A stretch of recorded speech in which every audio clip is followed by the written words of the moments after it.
बंधुओं, एक एक श्वास कीमती है और हमारे हाथ से बड़ी स्पीड से निकलता जा रहा है। बड़ी तेजी से ये समय निकल रहा है, हम पकड़ नहीं पाएंगे।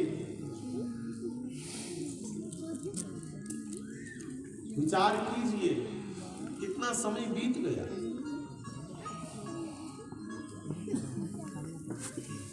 हम आप छोटे छोटे थे कभी, आज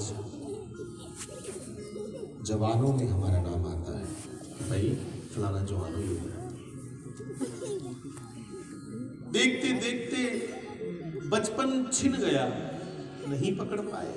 जवानी भी छिन जाएगी, नहीं पकड़ पाएंगे, पर सीखे कुछ नहीं। फिर बुढ़ापे को पकड़ के कसकर बैठेंगे कि इसको नहीं जाने देना, वो भी छिन जाएगा। का वर्षा जब कृषि सुखामी, कल भी कहा था, खेत सूख गया और फिर बारिश हो, उस बारिश का कोई लाभ नहीं। समय रहते बारिश हो, समय चूक कुनी का पछतामी, समय हाथ से निकल जाए नौजवान साथियों, उससे उस पश्चाताप से क्या लाभ? सिर दुनी दुनी पछतानी। इसलिए तुम्हारे पास समय है, जवान हो, बचपन से शुरू करो।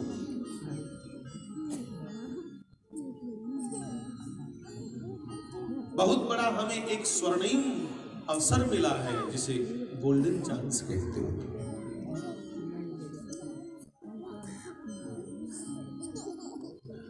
इस मौके में आकर के बंधुओं, मानव तन में आकर के एक दूसरे की निंदा कर लेना कहां की बहादुरी है। मैंने उसे छोटा साबित कर दिया और स्वयं नंबर बना लिए, कहां की बहादुरी है। मैं फिर कहूं कि गुरु को मिल लेना रोज कोई बड़ी बात नहीं। तुम्हारे पास साधन हो, उस पर बैठ के जा सकते हो, मिल सकते हो, पर गुरु का विश्वास जीत लेना ये बड़ी बात है। वो हर कोई नहीं जीत सकता। सालों लगते हैं मंडन में, खंडन में एक घड़ी में खंडन हो जाता है। विश्वास बनाने में सालों लगते हैं, तोड़ने में एक घटना विश्वास तोड़ देगी, छोटी सी। तो रोज जाना इसमें उपलब्धि नहीं है, दूर रहकर भी विश्वास मजबूत हो जाए, उसमें उपलब्धि है।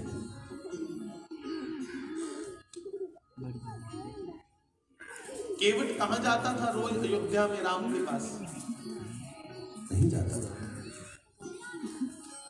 मंथरा रोज राम को देखती थी, ककई की दासी वो कुबड़ी रोज राम को देखती थी। रोज देखने वाला दगा कर गया, और जो केवट को कभी दिखा नहीं, वो भगवान को जीत गया। उनने विश्वास जीत लिया, और रोज देखने वाला दगा कर गया।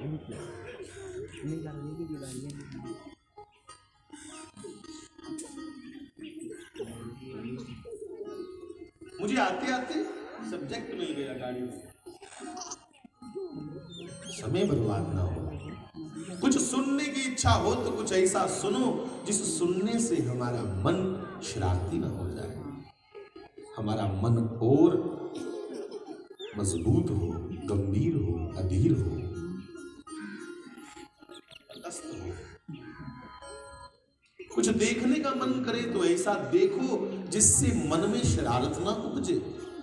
अच्छा देखो, जरूर देखो टेलीविजन, पर उसमें कुछ ऐसा देखो जिससे मन की हरकत बिगड़े ना, सुधरे, ऐसा देखो।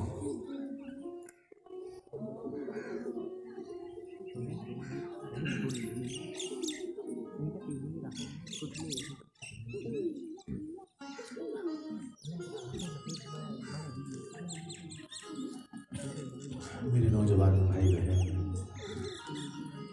जिन लोगों ने अपने समय को संभाल लिया, कीमती जान करके कि बड़ा अमूल्य समय है, उन लोगों को दुनिया पूजती है बाद में। और मेरे जैसे लोग जो समय को संभाल नहीं सकते, फिर वो अंत में पछताते हैं।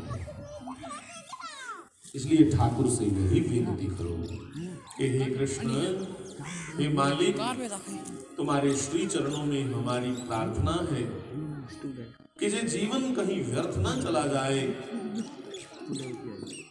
हम इस जीवन से लोक सेवा कर सकें, अपने बुजुर्गों की सेवा कर सकें और उसके साथ साथ अपना प्रलोक भी सुधार सकें। लोक और प्रलोक दोनों को सुधारने के लिए, संवारने के लिए जीवन मिला है।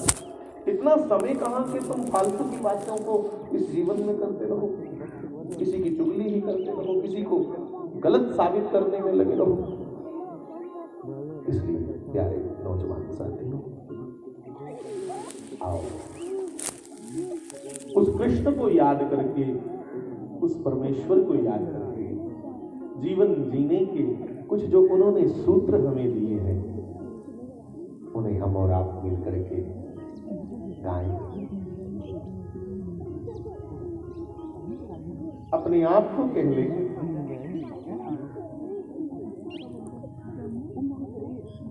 कि मन उस गोविंद को भज ले।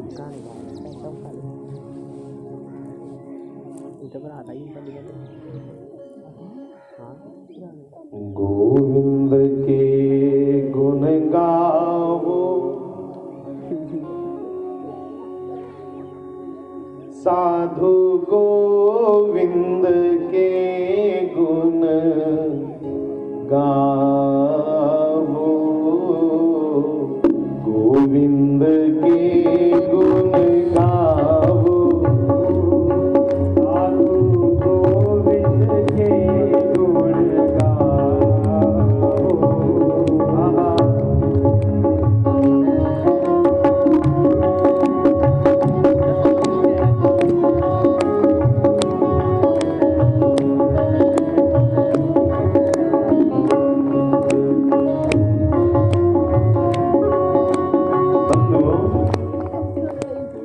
वाणी में बार बार एक शब्द आता है साधु। साधु के दो मतलब है। एक तो यहाँ अगर आदमी में से अवगुण निकाल दिया जाए तो वो साधु ही है। आदमी बुरा नहीं है, कुछ आदतें बुरी।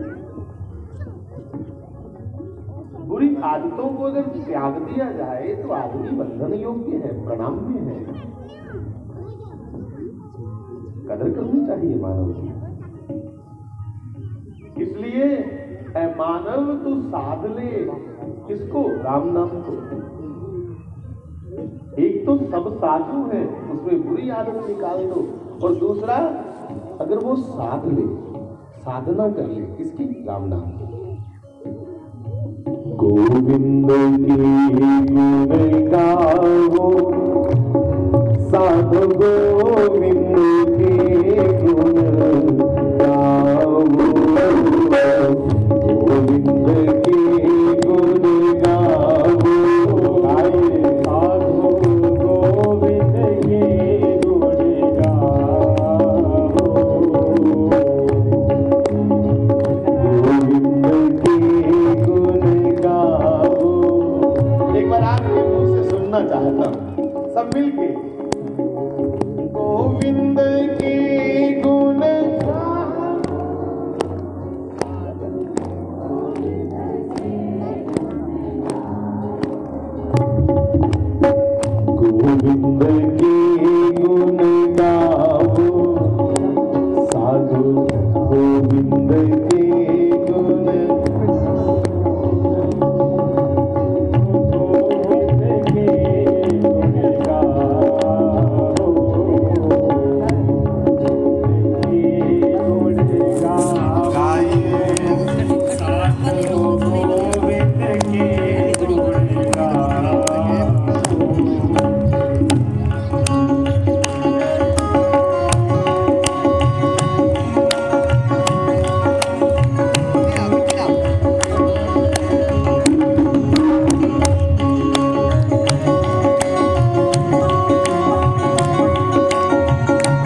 गज को त्रास मिट्यो जही सिमरत।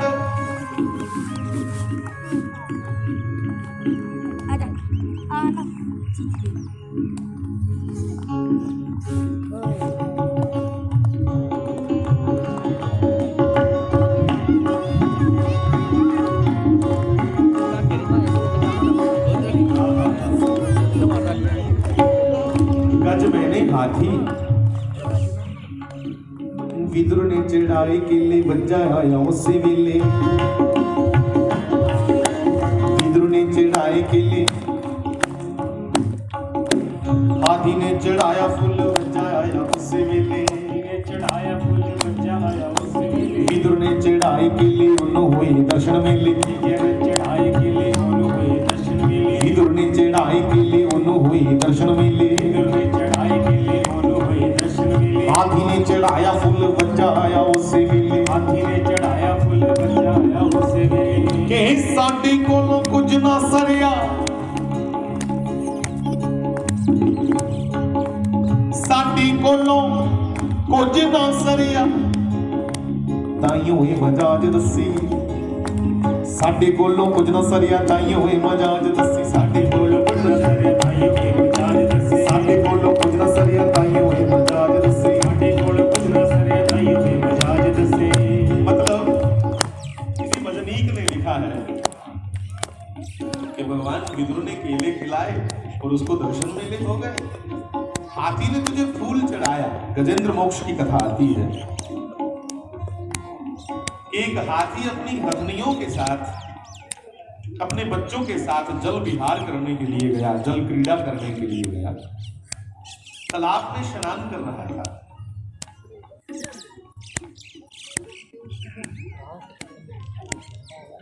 इतने में तालाब में से एक बड़ा भयंकर भारी मगरमच्छ आया और हाथी का पांव पकड़।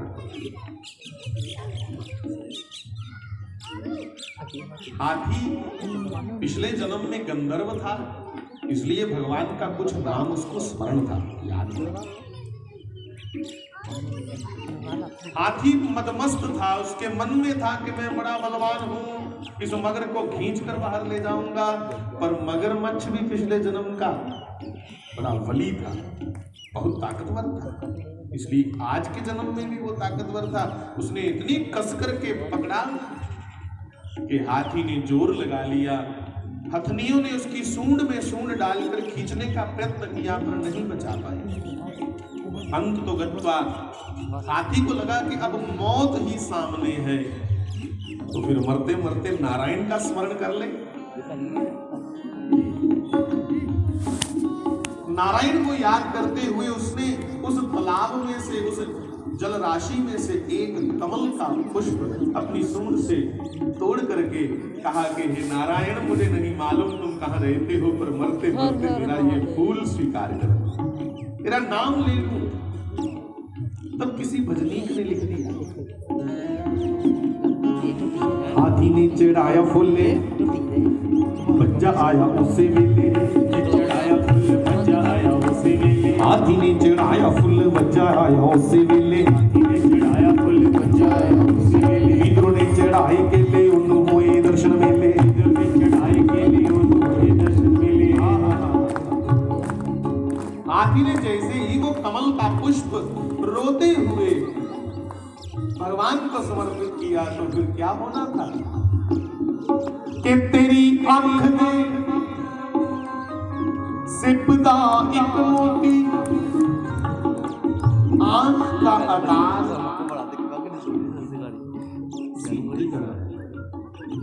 छिप्पी दिखी ना, छिप्पी जिसमें मोती निकलता है।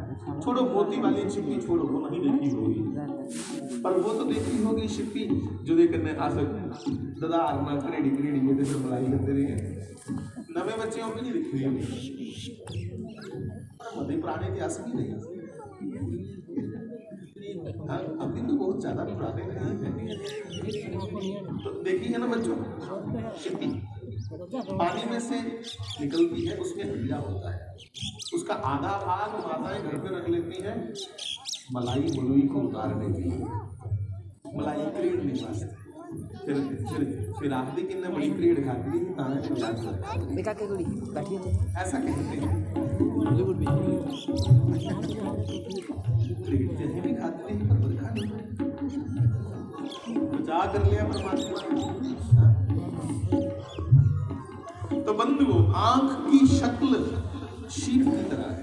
सीप जो समुद्र में सीप होती है उसमें मोती बनता है बाद में।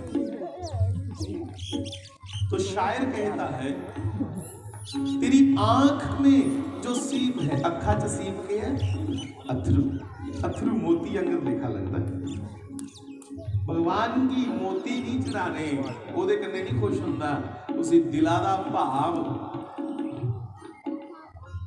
बंदा कदे भावु कोई है तो अथरू ओदे चरने च चढ़ाई उड़े ओदे कन्ने राजी हो जाता।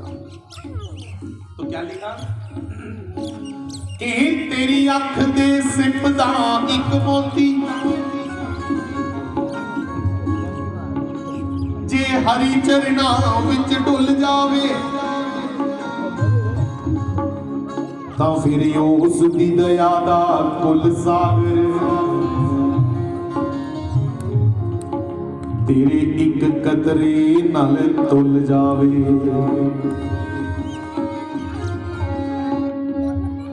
फिर उस दी दया दा कुल सागर तेरे एक अथरू नल तुल जावे। इसलिए हाथी ने चढ़ाया फुल बचा है उस वेले चढ़ाया फुल बचा है उस वेले इधरों ने चढ़ाए केले उन्हों होए दर्शन मेले चढ़ाए केले उन्हों होए दर्शन मेले साडी कोलों कुछ ना सरिया ताई होए मजाज दसी साडी कोलों कुछ ना सरिया ताई होए मजाज दसी साडी कोलों कुछ ना सरिया ताई होए मजाज दसी साडी कोलों कुछ ना सरिया ताई होए मजाज दसी। क्या हम यही गाते रहेंगे कि साडे कोलों कुछ नहीं सरिया? अगर कुछ नहीं बन पड़ा तो बनाओ, अभी जीवन पड़ा है, बनाओ कुछ बना सकते हो। दूसरी बात वाणी में कहा है तो हर धर्म का सम्मान करना चाहिए। इसलिए जब भी बात वाणी की आए, ग्रंथ साहिब के किसी शब्द की आए, मैं आपको नहीं मजबूर करता पर खुद प्रयास करता हूँ कि जब मैं वाणी का कोई शब्द बोलूँ तो मेरे पास रुमाल हो या मेरे शॉल हो तो मैं उसको सर पे रखूँ, उसे ही नहीं चाहता तो स्वतंत्र हो, पर मैं कोशिश करना कि इसलिए मेरे द्वारा कोई शब्द या कोई एक शब्द नहीं बोला क्योंकि हर सिख का अपना जिहड़ा रीति रिवाज है वो मनन योग है भाई। किसी के मुताबिक महापुरुषों ने जो नियम बनाए उनमें कोई असर है तब ही बनाए। तो वाणी में कहा कि गज को त्रास मिट्यो जही सिमरत, गज को त्रास, गज मैंने हाथी, उसका भय भर लिया। भगवान प्रकट हो गए, हाथी के सूंड से वो पुष्प लेते हैं और भगवान के हाथों से सुदर्शन चक्र छूट करके उस मगरमच्छ का सर कलम कर देता है। तो भक्तों ने भगवान को प्रश्न किया कि भगवान आपने उसको मार दिया मगरमच्छ को, फिर तेरे हथे जिहड़ा मरै वो मरदा नहीं, उसी ते मोक्ष मिली है। तो भगवान ने जवाब दिया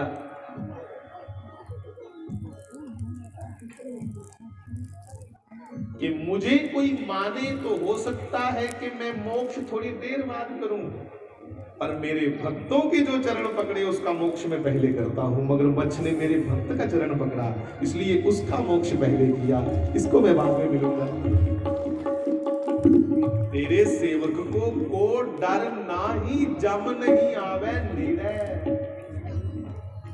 मेरे राम राय तू संता दा संत तेरे। इसने मेरे भक्त का पैर पकड़ा तो पहले किसका मोक्ष किया, बाद में भक्त को। इसलिए हम सब गा रहे थे कि गज को त्रास मिटियो यही सिमरन सिमरन। अरे हाथी होकर के, जानवर होकर भी उसे मालूम है कि मालिक का नाम सुमरना चाहिए, उसका नाम जपना चाहिए, और तुम मानव होकर भूल गया।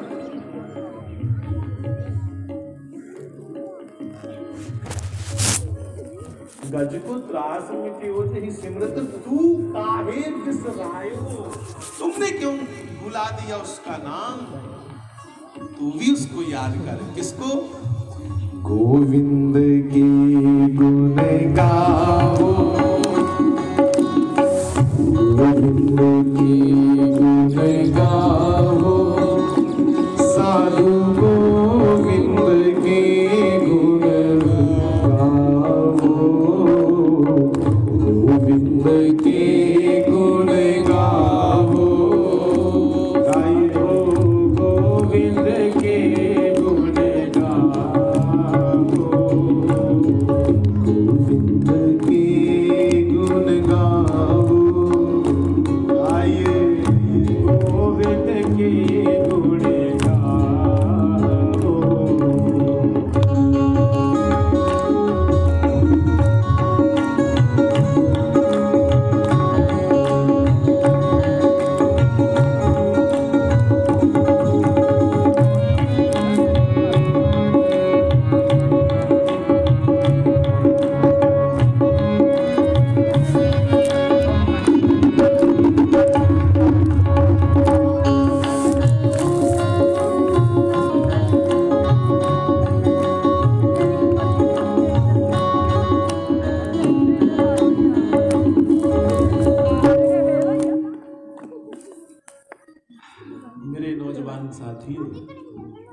तब कईयों के मन में ये बात आती है, मुंडी आवाज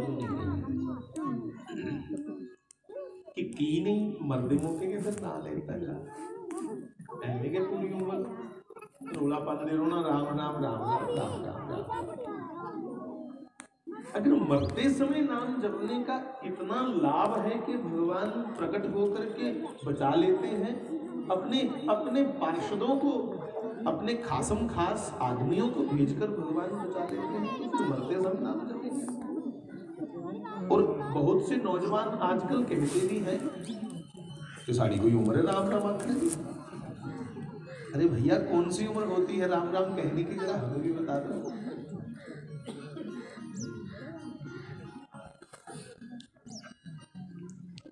वाणी में कहा है कि नाम जपो जियो कैसे कैसे, ध्रुव प्रहलाद जपे प्रभ जैसे। कि नाम कैसे जपो, कैसे जपो? ध्रुव प्रहलाद जपे प्रभ जैसे। जैसे ध्रुव और प्रहलाद ने जपा तुम भी वैसे जपो। कैसे जपा भैया उन्होंने?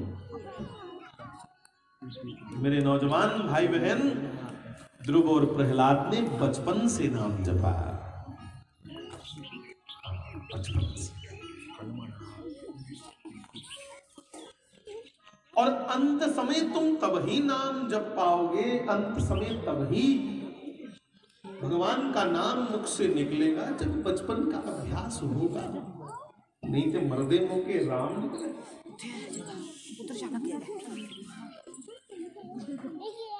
कि बार बार मुनि हे जन्म जन्म मुनि यतन कराई, जन्म जन्म मुनि यतन कराई, ओ जन्म जन्म मुनि यतन कराई, जन्म जन्म मुनि यतन कराई, अंत राम कहीं आपद नाई, अंत राम कहीं आपद नाई। जन्म जन्म मुनि यतन कराही। जन्म जन्मांतरों तक ये अभ्यास साधु लोग करते हैं कि अंत समय हम राम नाम कह पाए, पर बंधु वो नहीं निकलता आसानी से राम का नाम, नहीं निकलता। और कई बार बड़े बड़े गृहस्थी लोग, उत्तम गृहस्थी कृष्टि च साधु तो होंगे कई बारी भाई, जिहड़े अपनी गृहस्थी अच्छे तरीके के चलान करा च गाली गलोच नहीं हुंदा होया, रोज परमात्मा की चर्चा होंदी होया, सवेरे शामी पूजा पाठ हुंदा होया, ते भाई गृहस्थी विच की समझ। मैंने देखा कई बार गृहस्थ लोग कह लेते हैं राम राम। बहुत बार मैंने ऐसे लोगों को देखा है मरते समय राम राम राम कहते निकलते हैं उनके प्राण, और बहुत से लोग ऐसे देखे कि मरते समय राम नहीं निकलता, बड़ी अलग अलग आवाजें निकलती है डराने वाली उसके शरीर से। वचन महाराज गुरु गुरु की आवाज आती है अंदर से, प्राण आसानी से नहीं निकलते। निकारा ठेडा लगे ना कदे ता भी बंदा ये सोचता है कि यार मैं उसे ही आख्या लगे, कुछ मेरी सजा तो नहीं मिली मेरी। एक छोटी चोट आने पर अपनी करतूत याद आती है, जब मरेंगे तब तो चिट्ठा सामने आएगा पूरे का पूरा, बोले तो पूरी लिस्ट आनी है सामने कि केड़े केड़े काले मारेंगे पूरे। हाँ बिल्कुल,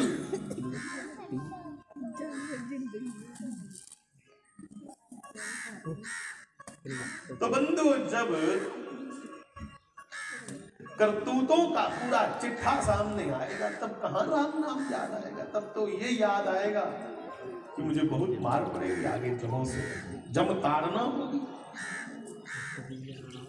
तब तो डर लगेगा, भय लगेगा। इसलिए बाबा कबीर जी ने कहा है कि जो सुख में सुमिरन करे, अगर तू सुख में जब सुखी था तब सुमिरन कर लेता तो दुख काहे को होए, फिर दुख आता क्यों? दुख में सुमिरन सब करे, सुख में होए।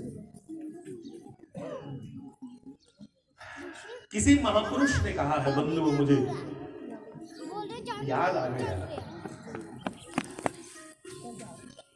कि तुम्हारा जितना जितना जीवन में सुख बढ़ता जाए, कितना भजन बढ़ाते जाओ, अगर बैलेंस रखना है, अगर चाहते हो कि सदा सुखी रहो, तो जैसे जैसे सुख बढ़े, सुविधाएं बढ़े, दिन अच्छे आए, इतना भगवान का भजन बढ़ाते जाओ, फिर बैलेंस सही से। अदरवाइज मुट्ठी मसाल है, कोई बंदा दुखी हुए तो लोग कहते हैं कि ये माड़े जो इसने कर्म किए थे, माड़े काम किते हैं, आज को गया वाले ते जे कोई सुखी हुए ते क्या करे भाई इन्हें कुछ पहले दान पुण्य किते वो अगे ना।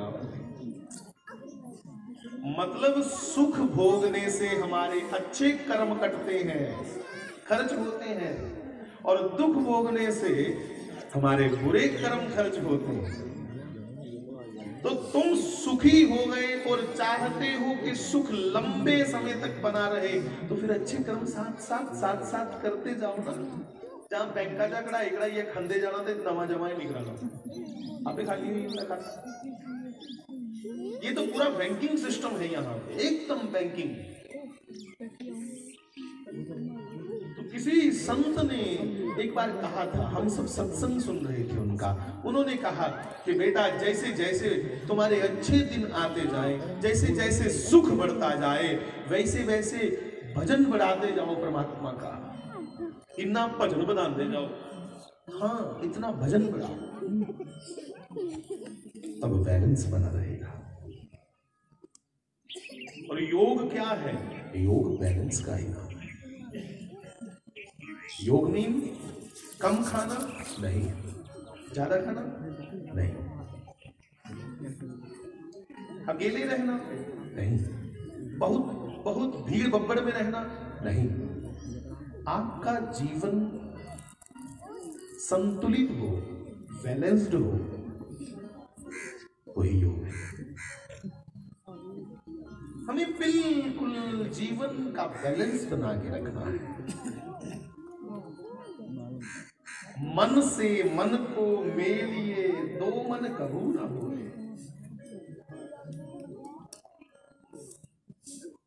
योग मीन बैलेंस मिला। मशीना पर जाते हो दाने ध्यान, एक मन तो पीन लिए जाते, एक मन फॉर एग्जाम्पल, और वो तराजू पे तुम्हारे द्वारा लिया गया एक मन गेहूं रखता है तराजू पे, और दूसरी ओर तराजू पे 40 किलो पत्थर रखता है। तो जब दोनों पलड़े तराजू के बराबर हो गए तो दुकानदार मशीन वाला क्या कहता है? अब एक मन हो गया, पर एक मन हो गया। पर अगर गहराई से सोचो वहां तो दो मन है, 40 किलो पत्थर नहीं, 40 किलो करके मारते दो मन ऊपर। पर जब दोनों बराबर हो जाए, बैलेंस में आ जाए, एक दूसरे से नजर मिल जाए, तब वो एक मन कहा जाता है। वैसे ही मेरे नौजवान साथियों, भक्त और भगवान जब एक मन हो जाए, दोनों में कोई अलगाववाद ना हो, बखरापन नहीं हो। अब भक्त और भगवान एक कैसे हो सकते हैं? विचार से। कैसे विचार से? ये बात थोड़ी आगे की है, इतनी जल्दी हम उस पर नहीं उतर पाएंगे, पर फिर भी सुन लीजिए, मैं भी सुनता हूं। कि जे सोना मेरे दुख विच राजी, ये है एकत्व, ये है एकत्व, ये है भगवान से एक भाव। अगर मेरा सोना, मेरा प्रियतम, मेरा परमात्मा के जे सोना मेरे दुख विच